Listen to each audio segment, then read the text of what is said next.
అందరికి నమస్కారం. ఈరోజు మనం నేర్చుకోబోతున్నాం డబుల్ డిమాండ్ ఇంకా హాఫ్ డిమాండ్ ఆఫ్ సప్లైని ఎలా మెజర్ చేస్తామన్నమాట. ఓకే. ఇప్పుడు మనం చూస్తే ఇక్కడ ఒక ట్రెండ్‌ని గీయబోతున్నాం. ఒక స్ట్రక్చర్ గాని, ట్రెండ్ గాని ఒక స్ట్రక్చర్ గీయబోతున్నాం. చూస్తే పైకెళ్ళి మార్కెట్టు అలా డౌన్ ట్రెండ్ ఇచ్చి, చిన్న అప్ ట్రెండ్ ఇచ్చి మళ్ళీ డౌన్‌కొచ్చేసింది.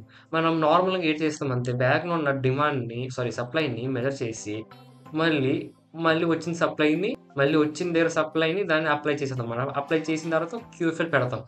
ఇక్కడ ఒకవేళ క్యూఎఫ్ఎల్‌ని మనం అంతే ఈ మార్కెట్ వాల్యూ వీక్ అంటే కిందకెళ్ళిపోయిందనుకోండి ఒకసారి. లేకపోతే ఇక్కడ కన్సాలిడేట్ అయిన తర్వాత ఎళ్ళడం గాని, ఒక్కసారి ఎళ్ళిపోవడం గాని అయిందనుకో, అప్పుడు ఏటి చేయాలంటే మనం ఈ సప్లైని మళ్ళీ పట్టుకెళ్ళి డబుల్ చేసేస్తాం. దాన్ని మనం డబుల్ డిమాండ్ అంటాం. లేకపోతే 2x డిమాండ్ అంటాం. గానీ సప్లై ఓకే. సప్లై అంటాం. 2x సప్లై అంటాం ఇక్కడ. అలాగే ఇక్కడ మనం 50% కూడా పెట్టుకోవచ్చు. మన ఫిబ్ రిట్రేస్‌మెంట్‌తోని 50% కూడా పెట్టుకోవచ్చు ఇక్కడ. ఇంకోటి తర్వాత చూస్తే ఇక్కడ ఇంకో ట్రెండ్ ఎళ్తుందనుకోండి. ఇంకో ట్రెండ్ ఎళ్తుంది పైకి. మళ్ళీ కిందకొస్తుంది. ఓకే. మళ్ళీ పైకెళ్ళి మళ్ళీ కిందకొచ్చింది. ఇప్పుడు ఒకసారి అప్ ట్రెండ్ వచ్చింది. మళ్ళీ కిందకెళ్ళిపోయింది. ఇప్పుడు ఇక్కడ చూస్తే ఇక్కడ మనకి ఈ సప్లై ఉంది కదా! ఈ సప్లై మేము మేజర్ చేస్తాం. మేజర్ చేసిన తర్వాత ఇక్కడ పెడదాం అని అనుకుందాం ఇక్కడ. ఓకే. ఇక్కడ పెట్టాం ఇక్కడ. ఓకే. పెట్టిన తర్వాత ఈ సప్లై ఇక్కడ పెట్టాం. పెడితే ఇక్కడ మనం 50% ఏరియా గీస్తాం ఇక్కడ 50% గీసిన తర్వాత ఇక్కడ ఒక క్యూఎఫ్ఎల్ పెడతాం. ఓకే. ఇది కూడా ఒక క్యూఎఫ్ఎల్. ఇది ఫుల్ దీనిది. ఇది ఫుల్. కానీ ఇది హాఫ్ అన్నమాట. ఈ హాఫ్ నుండి పైకెళ్ళిపోద్ది. దీన్ని మనం హాఫ్ సప్లైయో డిమాండ్ అంటాం అన్నమాట. హాఫ్ అంటే 50% అన్నమాట. 50% నుండి మార్కెట్ పైకెళ్ళిపోతాం. కిందకొచ్చేస్తాం. ఓకే. నెక్స్ట్ మనం ఇప్పుడెళ్ళి ట్రేడింగ్ వ్యూలో ఎళ్లి చూస్తామన్నమాట. ఓకే. ఇక్కడ చూస్తే ఇక్కడ బ్యాక్‌కెళ్తాం. చిన్న బ్యాక్ ఇంకెక్కడైనా ఎళ్ళిపోవచ్చు పర్లేదు. ఇక్కడ చూడండి. ఇక్కడ చూస్తే ఇక్కడ ఇప్పుడు మనకి మార్కెట్ ఫస్ట్ కిందకొచ్చింది. ఓకే. పైకెళ్ళింది. మళ్ళీ కిందకొచ్చింది. ఇప్పుడు మళ్ళీ పైకెళ్ళింది.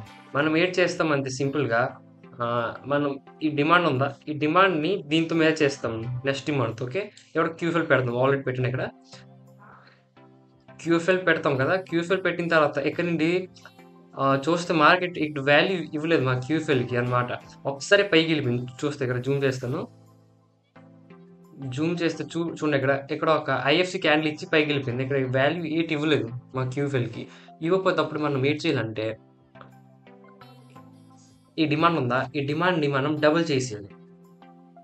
డబుల్ చేసిన తర్వాత దీనిపైన ఒక క్యూఎఫ్ఎల్ పెట్టేస్తాం. ఓకే. పెట్టిన తర్వాత ఇక్కడ చూడండి. ఓకే. ఇప్పుడు అనుకుంటారు మరి మార్కెట్ ఎక్కడి నుండి కదా రివర్స్ అయింది. మరి ఎక్కడ వచ్చింది కదా మీ క్యూఎఫ్ఎల్ రాంగ్ అని. కాదు. ఇదొక ఇంకో కాన్సెప్ట్ అన్నమాట ఇది. దీన్ని మనం వాల్యూమ్ బస్ట్ అంటాం అన్నమాట ఎంఎంసీలోని. దీని గురించి కూడా వీడియో తెస్తాను అది త్వరలోనే. ఓకే. ఫస్ట్ ఈ బేసిక్స్‌గా నేర్చుకున్న తర్వాత తెస్తాను. అది అడ్వాన్స్ అన్నమాట. ఓకే.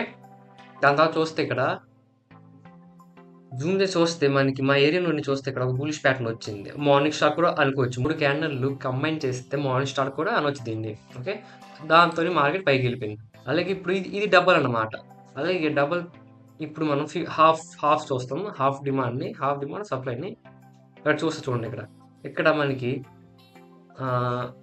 ఫుల్ వచ్చింది చూడండి. ఈ డిమాండ్ ఫుల్‌గా వచ్చింది కదా! అదే ఇక్కడ పెడితే మనకి ఈ డిమాండే ఇక్కడ హాఫ్ అయిపోయింది చూడండి కరెక్ట్‌గా. హాఫ్ నుండి హాఫ్ అయిపోయింది అక్కడ. అక్కడి నుండి ఒక బేరిష్ ప్యాటర్న్ ఇచ్చి కిందకెళ్ళిపోయింది. ఓకే. ఈ వీడియోలో అంతే మరి. ఇంకా ధన్యవాదం. రాధే రాధే.